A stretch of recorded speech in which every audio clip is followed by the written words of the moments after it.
Leave the wedding. You shouldn't be proud of anything. My mom yelled that at me and my girlfriend in the middle of my sister's wedding over a year ago. She still kicked us out, even though I had spent $23,000 to pay for everything that day. All because I told the truth about who paid for everything and showed that my sister's baby wasn't even her fiancé's. Hey everyone, I need your help before we start today's video. We've seen that the channel isn't getting as many views as it used to, and subscribing is one of the best ways to help us. It's free, quick, and it helps us keep making great stuff for you. Your help means everything. Let's work together to make this channel bigger. Thank you very much. Let's get the video going now. Okay, I think I should start this whole mess over again. I used to think I was hot with my company ideas when I was 32. Sadly, I wasn't. Not even close. About 3 years ago, I put all my money into this cybersecurity tool that I felt would change the way businesses protect their data. I told everyone who would listen that it would be the next great thing. Just wait and see. I put all of my savings into it. That's about $90,000 that I've been saving since my first job after college. Used up all 3 of my credit cards. The whole thing was paid for with a personal loan. I even talked my roommate at the time into putting his job bonus into an investment. In at least 6 months, you'll have twice as much. I made a pledge. Yes, about that. The app failed in a big way. Not just a tiny setback or a chance to learn, like those encouraging LinkedIn posts attempt to make it sound. We're talking about a full-on breakdown. The kind of situation when you are sitting in an empty office that you can't afford anymore, gazing at your laptop as the power goes out because you neglected to pay that bill too. You might be wondering how I got here. It turns out that our breakthrough security algorithm had a big problem that made it unusable for any business with more than 50 employees. By the time we fixed it, 3 bigger companies had already released similar products that worked. That's it for the game. I had to move back in with my mom and dad. At 30 years old, I had nothing except debt and a failed venture to my name. Rock bottom doesn't even come close to what it is. You know what's worse than failing? Every day, your family makes fun of you for it. Why aren't you more like your cousin Ty? He has a steady job with the government, a fine house in the suburbs, and a plan for retirement. My dad would say this, in front of me like I wasn't even there. Just say it loudly during dinner so that everyone can hear. Mom would just nod and look pleased. Your dad is correct. Ty never took risks that weren't necessary. He was savvy about it. Then she would let out a big sigh. We told you IT startups are like gambling, but you didn't listen. Run, my sister, just sat there awkwardly poking at her meal and not saying anything to defend me. She was 27 years old and worked as an administrative assistant for an insurance company. We never rocked the boat or stood up to our parents. We just lived in that wonderful middle area where we were not successful enough to garner praise or unsuccessful enough to be pulled apart. Uncle Stu was probably the worst when he came over. So, how's that cool tech thing working out? Oh, hold on. No, it's not. That person is a real comic genius. He would hit me too hard on the back and call me Mr. Silicon Valley, even though we were in Ohio. And Aunt May would constantly say, you know, there's nothing wrong with doing regular work. Not everyone is good at business. Thanks for the advice, Aunt May. Very helpful. The extended family wasn't any better. Grandma Ruth would call only to tell me about a news report she saw about another tech business that collapsed and question whether it was run by someone like you. Mia, my cousin who was a nurse, would send me texts with job openings for hospital janitors. They get perks. She would write to me as if I should be thankful that she was looking out for me. When I went to family events, it seemed like there was a neon sign above my head that said failure in big red letters. Everyone suddenly knew a lot about business. You desire to be successful right away, which is an issue with your generation. My uncle would give me lectures, but he always forgot that he got his plumbing business from my grandfather and had never started anything from scratch in his life. After almost 2 months of this daily humiliation, I packed my and went. I didn't inform anyone where I was going. Just went away. For more than 2 years, I had no touch at all. Not a single call, text, email, or anything. No sound. I thought I should focus on myself without all of these other things. I deleted my social media accounts, blocked all of their numbers, and made new ones with a name that was a little different. I relocated 3 cities away, far enough that I wouldn't run into anyone I knew by accident, but close enough that I didn't have to get a new driver's license. I started over and rebuilt my life throughout those 2 years. There was no safety net, no family aid, no calls of compassion, just me working hard. I created this new firm and unique software solutions on a modest scale. A lot more useful than my last _ dream. Instead of following some crazy notion, they really fixed real problems for real businesses. I worked 16 hours a day, lived in a bad studio apartment where the shower would switch from freezing to scalding at odd times, and ate ramen and canned tuna for months. I worked at the public library on a corner desk until I could afford to rent a real office. I met a female at some point during that first year. I'll call her Jo. Not in the library where I worked, which was not a bar, club, or anything like that. She works as a librarian and doesn't care about designer stuff. She's just a really nice person who found something in me when I had nothing to contribute. Sometimes she'd bring me coffee when I looked like I was going to fall asleep at my desk. We began to talk during her breaks. She'd ask me what I was working on, and she really listened, unlike my family. They didn't condemn me or compare me to anyone else. They just listened. I couldn't afford to take her somewhere, so our first date was a walk in the park. From the very beginning, I told her exactly what was going on with me. I'm practically starting over with nothing. I told her, I have more debt than assets and I work all the time. She just shrugged and said, sounds like you're someone who doesn't give up. I like that, but she stayed with me through the worst of it. Never grumbled about my small flat or when I couldn't take her to a beautiful place. When I was feeling down after losing a potential customer, she would bring me these cookies she cooked and remind me that successful people are just failures who didn't give up. Now, my business is finally doing well. There is a significant need for custom software solutions that work and don't cost a lot of money. I built up a good number of clients, hired a staff of developers, and added more services. I'm making 6 figures a year now. I bought a nice house in a nice area, and I'm still with Jo. Life was going pretty well until my family suddenly remembered that I was still alive. Isn't it funny how that works? 2 years of acts who and now I'm their favorite son again. It's amazing what a little success can do. It was Tuesday afternoon, and I was at my office finishing up a deal with a new client, our biggest one yet. That's when my phone rang with my dad's number.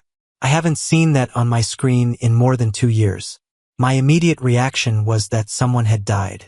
I looked at it for 3 rings, thinking about whether or not to answer. I wanted to let it go to voicemail, but another part of me, the part that still remembered being part of a family, pushed me answer. Hello? I said, my heart pounding a little. Ax, it's your father. Like I wouldn't know his voice after 32 years. We need to talk. It's about Ren. My thoughts immediately jumped to the worst possible outcomes. Something bad, as a car accident or a cancer diagnosis. What happened? Is she all right? I asked again, eagerly grabbing for my keys and ready to go to the hospital if I had to. He said, she's pregnant. As if he were revealing that she had a grave illness and needed to get married right now.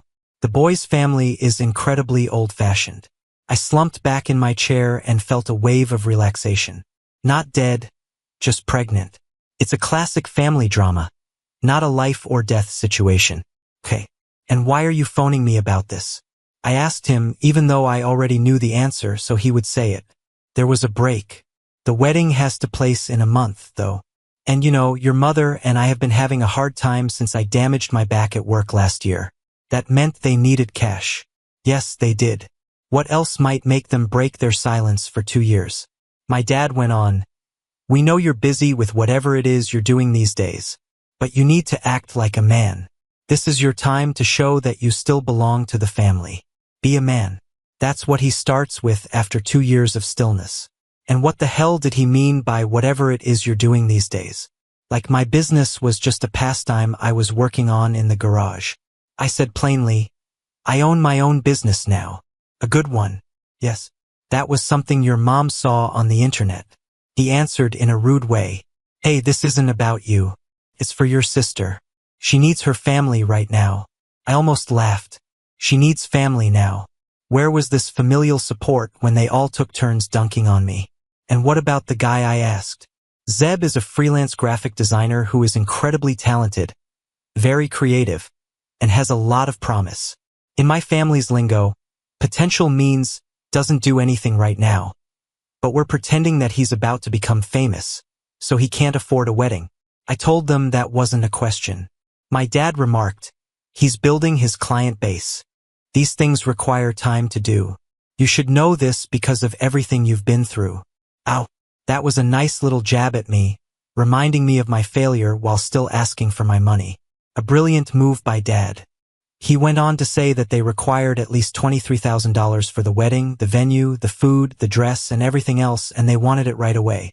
I said I'd think about it, and then I hung up. After that, I sat there for a long time, staring at the wall and trying to figure out what had just happened. The next day, Cousin Ty called me. Hey, I heard you're talking to the family again regarding Ren's wedding. That's nice of you, given all that's going on. Then he laughed like we were in on a secret joke. Dad was just talking about how you could finally be ready to put things right. It's better to be late than never, right? So, they were saying that Emmy was putting things right with them, as if I was the one who needed to be forgiven. Normal. Aunt Pam wrote, "It's great to hear from you again. We've all been so worried about you." Yeah, they were so worried that they never tried to contact me. I didn't believe them for a second. But Ren never really did anything bad to me. She just stood there as everyone else was. Undersur. Plus, she was pregnant, so I gave in and agreed to pay for the wedding. But I made some very clear rules. I'll pay for everything myself. No cash gifts. I'll sign the contracts with the venues, the caterers, and everything else. My name is on all the forms. They didn't like it, but they didn't have a choice. So, over the following few weeks, I signed checks, booked venues, and paid deposits. Cost me around $23,000, which wasn't pocket change, but I could afford it now. I believed that maybe this was an opportunity to fix things with them and show them I wasn't the loser they thought I was. Yeah, I guess I'm still a little dumb sometimes, but at least I'm a rich dumbass now, right? That's when I began to spend more time with my family. During all of this planning, I only met with Ren once. She looked different. There was something more going on besides the pregnancy that I couldn't quite put my finger on. More anxious than thrilled about the wedding. Are you happy with this guy? I asked her while we were having coffee. This Zeb guy? She promptly nodded. Too fast. He's really good. Very imaginative. He is loved by everyone. That's not what I asked, I said softly. Are you happy with him? She mixed her decaf latte. No caffeine because of the pregnancy. And stayed away from my sight. He is a kind guy. It's the correct thing to do. Not exactly a strong endorsement of eternal love. But I didn't push it. I was just there to write checks. Startled me that Ren did ask about Joe. Will she be at the wedding? I want to meet her. I said it was strange that I hadn't gotten an invitation yet. Ren really looked confused. But you are paying for everything. Of course, you're welcome. That should have been my first sign that not everyone in the family agreed with what was going on. A week before the wedding, my cousin Mia called me out of the blue. We were close when we were youngsters, but then the whole family turned against me. Hey man, I heard you're going to Ren's wedding. That's great, dude. It's been a long time. We talked for a few minutes, and it seemed like old times. She told me about her new apartment, her career as a nurse, and the guy she was seeing. I informed her about my business, my house, Joe, and other regular cousin things. Then she said this. Wow, that's really nice. Ren's fiancé is paying for everything. That guy truly came through. I almost spit out my coffee. What? Who said that to you? When she called to invite us, your mom said something about it. You said something about how you offered to help out a little because you felt bad about leaving the family, but Zeb is doing most of it. For the last few years, she said you weren't a true guy, but at least you're attempting to make things right. I hung up and called another cousin right away, then an aunt. Same __ tail everywhere. My mom had been telling everyone that I was simply a loser brother attempting to buy my way back into the family's good graces while Zeb was getting all the glory for my money. And get this, everyone believed it. Zeb is a freelance graphic designer who has never had a steady client, even though he can barely pay his own rent. But of course, he's gonna spend $23,000 on a wedding. That makes excellent sense. I called the wedding coordinator, and they told me what I already knew. All of the bills were in my name. I paid for everything with my own money. Zeb hadn't given a single cent. Not even for the ring, which was his mother's old one. Changed size for Rin. My uncle really did text me. It's nice to see you doing stuff. Your sister discovered a real provider, unlike other people who run after pipe dreams.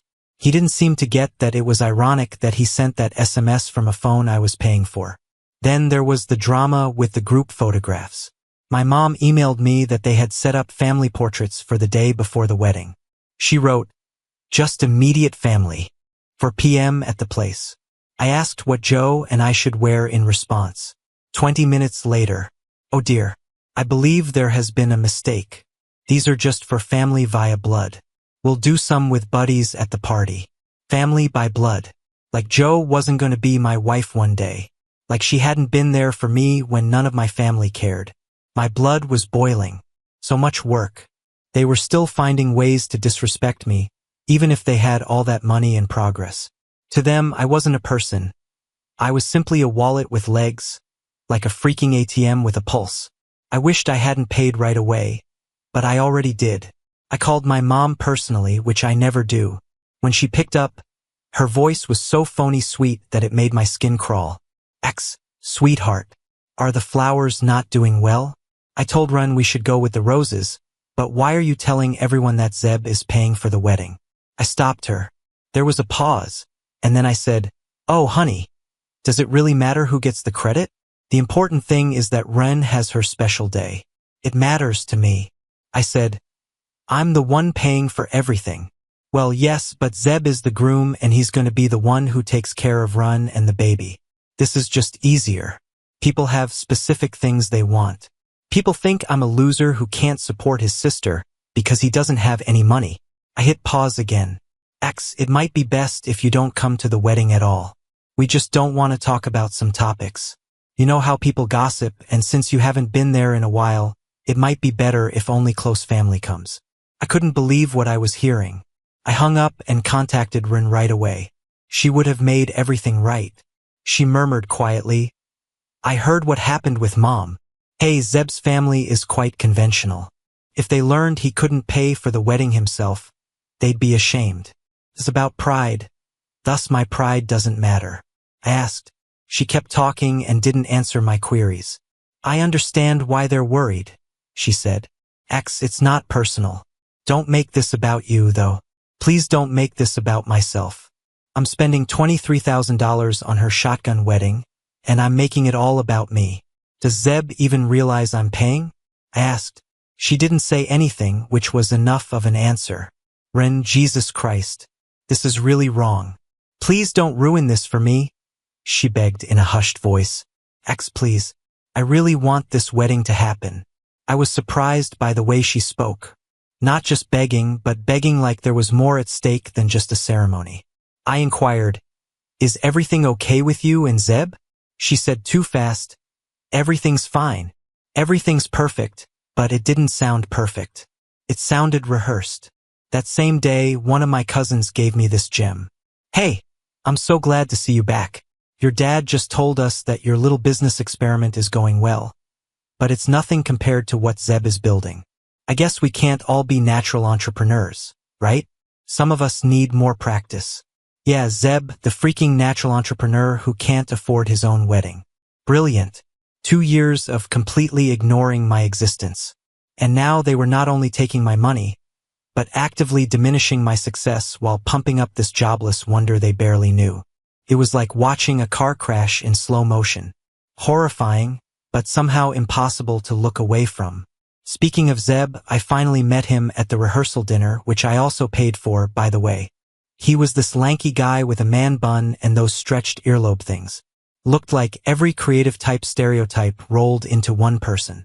He gave me this limp handshake and said, "So you're the infamous Axe. Man, I've heard a lot about you." I bet he had. "How's the graphic design business?" I asked. He launched into this long explanation about his artistic vision and how he was too authentic for corporate clients, aka unemployable. The whole time he had his arm around Ren like he was marking his territory. She just stood there with this frozen smile that didn't reach her eyes. Then she excused herself to go to the bathroom and Zeb leaned in close to me. Listen, bro, I appreciate you chipping in a bit for the wedding. Shows character after all the family drama. Don't worry though, I've got the bulk of it handled. That was it. That was the moment when something inside me just snapped. You know that feeling when you realize you've been playing a rigged game? That's where I was. Done being the family punchline. I smiled at him. Not a friendly smile, but he was too self-absorbed to notice. No problem, bro, happy to chip in. Then I walked out of the rehearsal dinner early. Drove home fuming. Joe took one look at my face when I got home and knew something was very wrong. What happened? She asked, sitting next to me on the couch. I can't do this, I said finally, my voice hardening. I'm not just going to smile and hand over $23,000 to people who don't even think I deserve to be at the wedding. Joe squeezed my arm. Then don't take their crap anymore. I've watched you rebuild your entire life from nothing while these people treated you like garbage. You've got everything now to call them out on their entitled right to their faces. She wasn't suggesting I back down. She was encouraging me to go nuclear. That's why I loved her. She didn't see me as the family disappointment. She saw me as someone who deserved respect. You know what? You're right, I said, standing up straighter. I've been playing nice, thinking they might actually appreciate what I've done.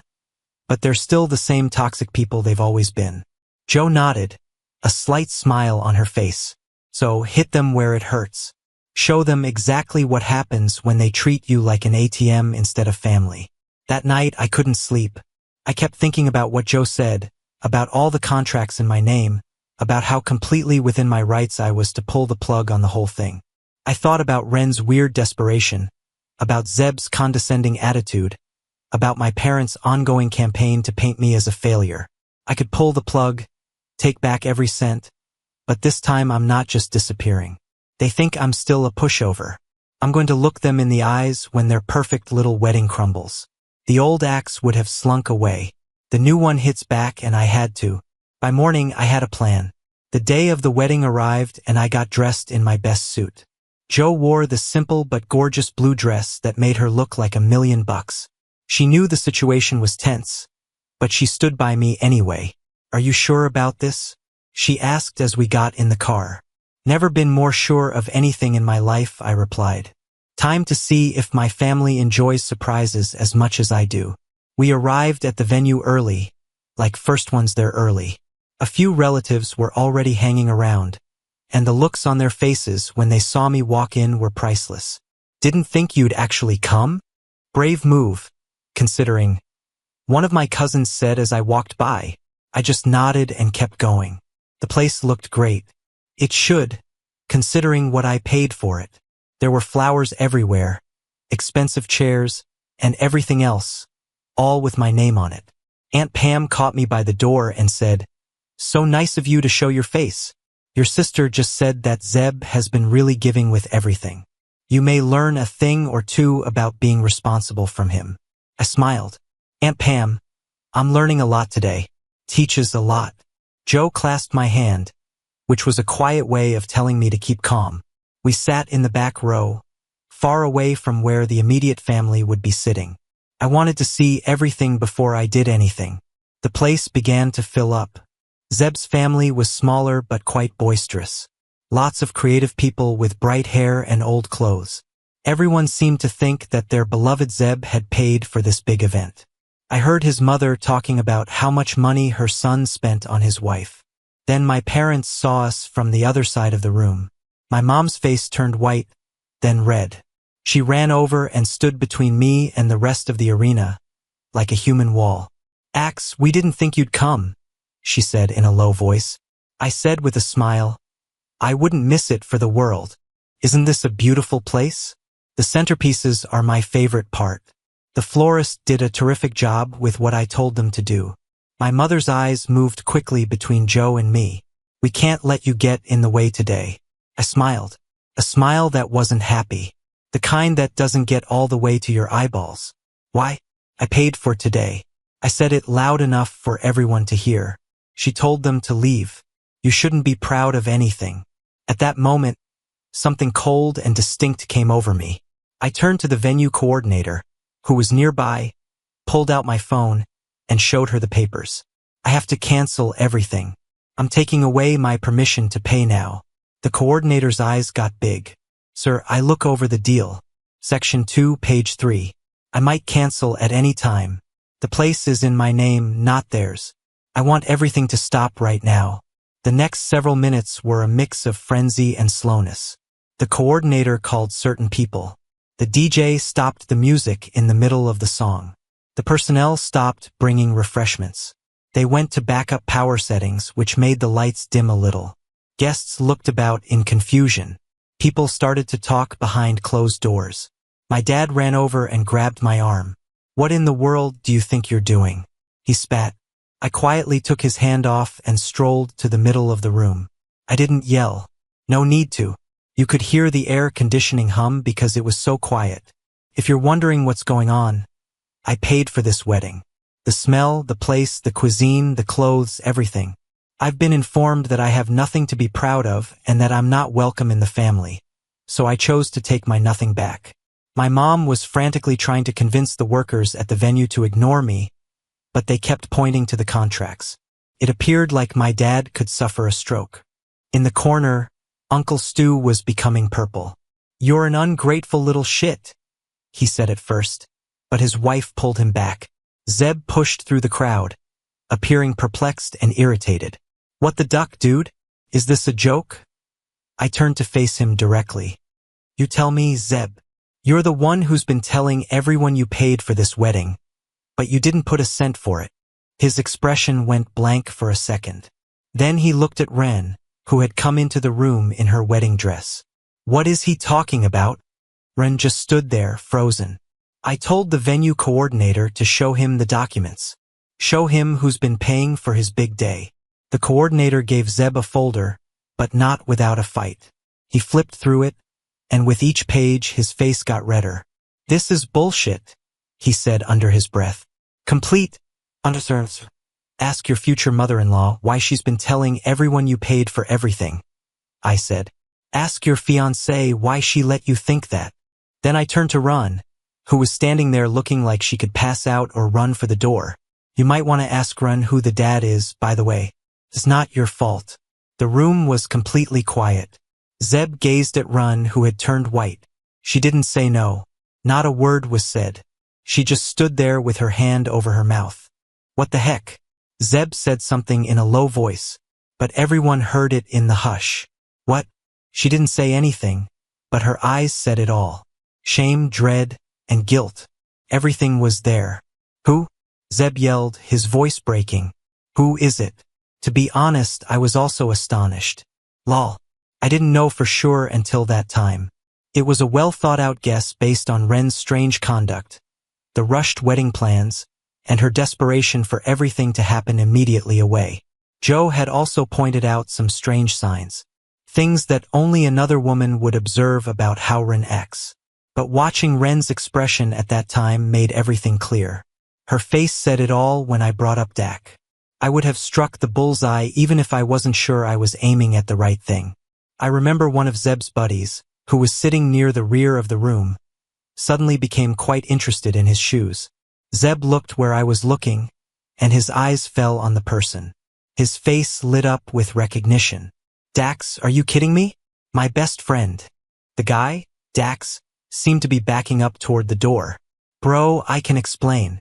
Zeb ran at him, but a few people pulled him back. He was yelling now, asking Ren, Dax, and anyone else who would listen for answers. How long? How effing long has this been going on? Ren finally spoke, her voice barely audible. It was just one time. I was drunk. It was a mistake. One time. Zeb broke free from the people holding him back and stormed over to her. And the baby? Is it his? Her silence was damning. Zeb stormed out. Several of his family members followed. The remaining guests started whispering, then talking, then yelling. Some were demanding refunds for their travel expenses. Others were just standing there, stunned. watching the drama unfold like it was a reality TV show. My parents were huddled with Ren. My mother crying dramatically. My father looking like he wanted to murder me. Run just looked broken. Like everything she'd been trying to hold together had finally fallen apart. I stood there thinking, 2 years of blessed freedom from their toxic drama. And here I was getting sucked back into the family highlight reel of let's all __ on X. Well, surprise ending this time. The doormat grew teeth. I'd spent too long living my life without their daily dose of judgment and manipulation. Life was actually pretty sweet without someone reminding me what a disappointment I was every 15 minutes. They wanted the old axe back. Too bad that version got deleted when I upgraded my spine to the premium package. This new model comes with a special feature. It hits back when punched. Cousin Ty approached me, the one that my mom kept comparing me to. Suddenly all buddy-buddy. Hey man, I never believed what they were saying about you. You know that, right?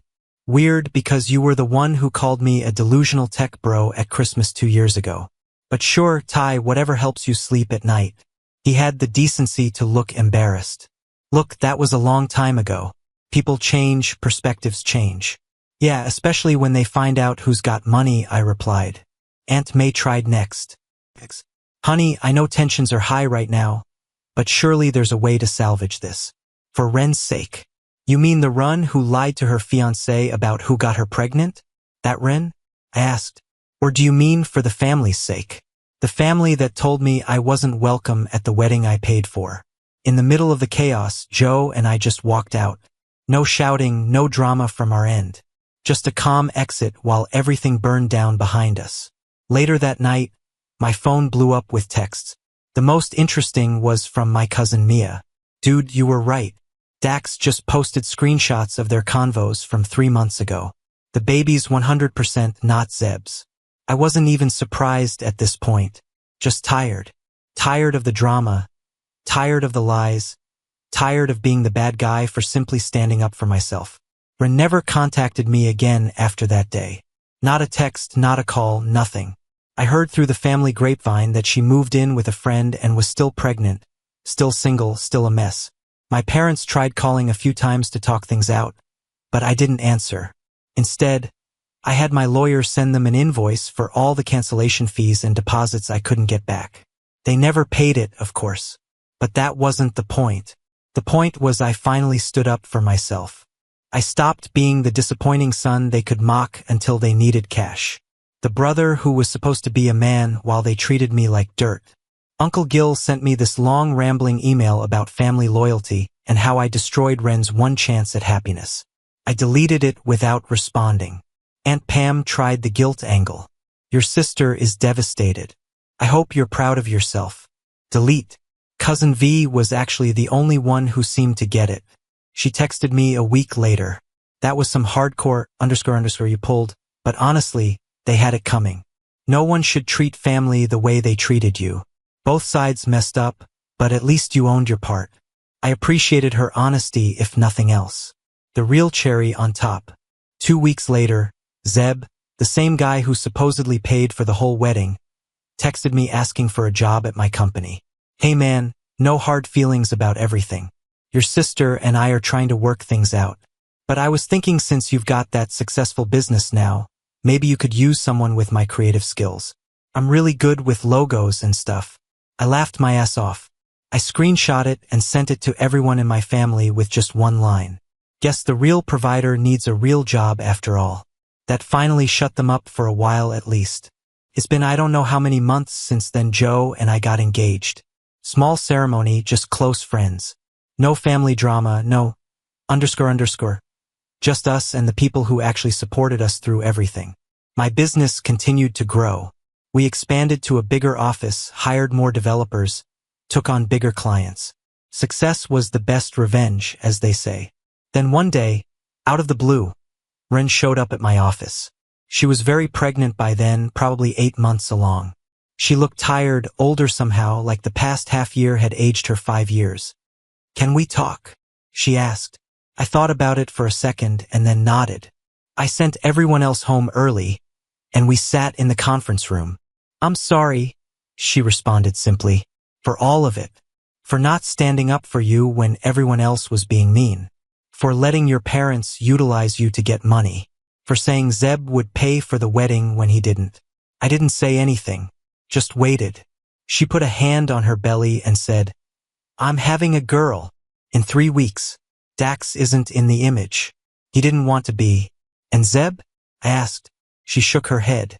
That's the end. It was over before everything went wrong.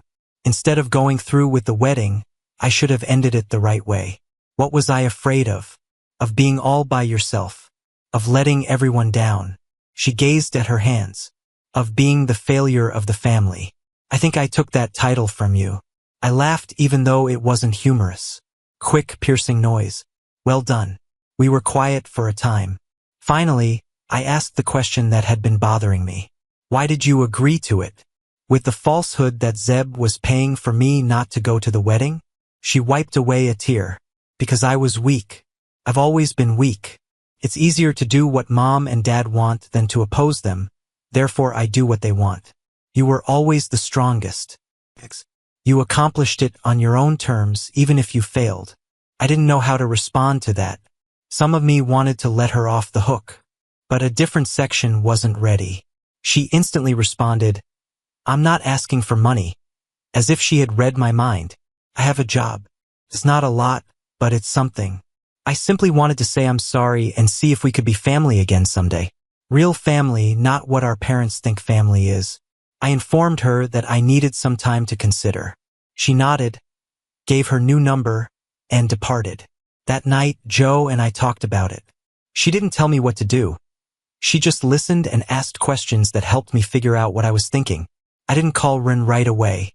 It took me about a month to figure out what I wanted. At that point, she had already given birth to a baby girl named Lily. I sent a tiny gift but stayed away. My parents and the rest of my family ultimately figured out that I wasn't going to be their punching bag anymore. Some partnerships should stay broken. So, was what I did mean? It's possible. But I don't regret anything after years of being disrespected, paying for their whole wedding, and then being told I shouldn't even go when I found out my sister was lying to everyone, even her fiancé. There comes a time when you have to say enough is enough. Respect goes both ways, whether you're family or not. Sometimes, though, the only way to deliver that lesson is to hit them where it hurts. But at least I have a nice story to share at parties now. So one time I canceled my sister's wedding in the middle of the ceremony. Is the best way to break the ice.